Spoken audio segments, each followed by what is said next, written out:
Assalamualaikum warahmatullahi wabarakatuh. Selamat datang di website MKPKB NTB 2020 yang berjudul Potensi Ekonomi di Pulau Seribu Masjid, Nusa Tenggara Barat. Website Potensi Ekonomi di Pulau Seribu Masjid, Nusa Tenggara Barat ini kami desain untuk menyajikan analisis-analisis sederhana terkait perekonomian di Nusa Tenggara Barat. Analisis yang pertama terkait dengan ekspor dan impor Nusa Tenggara Barat.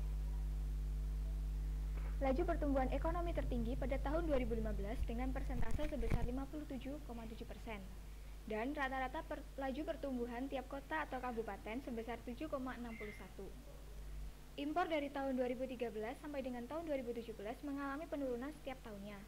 Sedangkan nilai ekspor tahun 2013 sampai dengan tahun 2016 mengalami peningkatan walaupun tahun 2017 mengalami penurunan. Selanjutnya, analisis UMKM di daerah Nusa Tenggara Barat. UMKM di Bima tahun 2014 sampai 2018 mengalami peningkatan, dan peningkatan terbesar terjadi pada tahun 2014 ke tahun 2015 dengan peningkatan sebesar 656 unit UMKM. Sedangkan peningkatan UMKM terendah terjadi pada tahun 2017 ke 2018 sebesar 37 unit. UMKM di Dompu rata-rata mengalami peningkatan sebesar 0,1 sampai dengan 0,3%. Selanjutnya, analisis kemiskinan di Nusa Tenggara Barat. Jumlah penduduk miskin di Nusa Tenggara Barat dari tahun 2011 sampai dengan tahun 2020 mencapai kurang lebih 8.000 jiwa. Nusa Tenggara Barat berada di posisi ke-8 pada angka kemiskinan.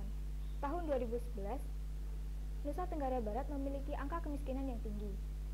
Semakin ke sini, Nusa Tenggara Barat sudah mampu mengurangi nilai angka kemiskinannya. Analisis selanjutnya yaitu IPM di Nusa Tenggara Barat. Total IPM tahun 2010 sampai dengan tahun 2020 sebanyak 715,6. Jumlah penduduk miskin sebesar 9.046.338 jiwa. Jumlah IPM NTB tertinggi berada di tahun 2020 dan terendah di tahun 2010. Analisis berikutnya terkait dengan perikanan. Dari tahun 2011 sampai dengan 2018, luas lahan untuk perikanan semakin sedikit, sehingga berimbas pada produksi ikan yang ikut menurun. Diagram produksi ikan tertinggi pada tahun 2011 sebesar 26,4%. Analisis selanjutnya, pertanian di Nusa Tenggara Barat. Kontribusi terhadap PDRB tertinggi berasal dari sektor pertanian, peternakan, dan perburuan dengan nilai sebesar 80%. Produksi tanaman pangan tertinggi dari Nusa Tenggara Barat berasal dari jagung sebesar 837,3 ton. Analisis berikutnya yaitu pendidikan di Nusa Tenggara Barat.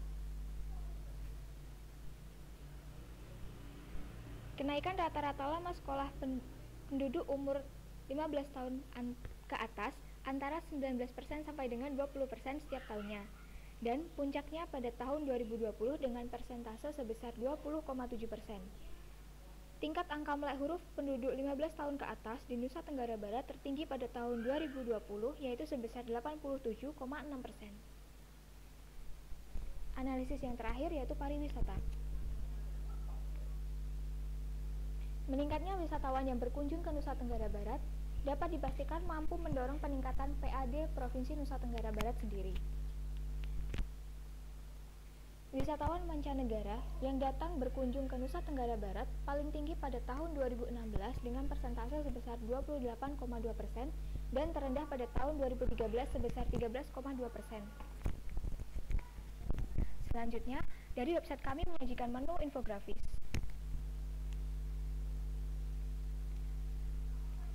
Terdapat 3 infografis yang kami cantumkan dalam website ini. Yang pertama, terkait ekspor UKM lokal di Nusa Tenggara Barat semakin di depan. Yang kedua adalah Nusa Tenggara Barat dengan UKM berdasarkan sektor usaha dan kelautan Nusa Tenggara Barat.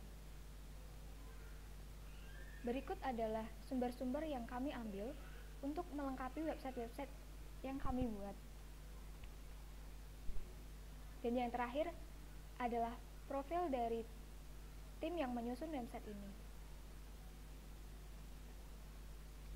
Sekian, terima kasih. Wassalamualaikum warahmatullahi wabarakatuh.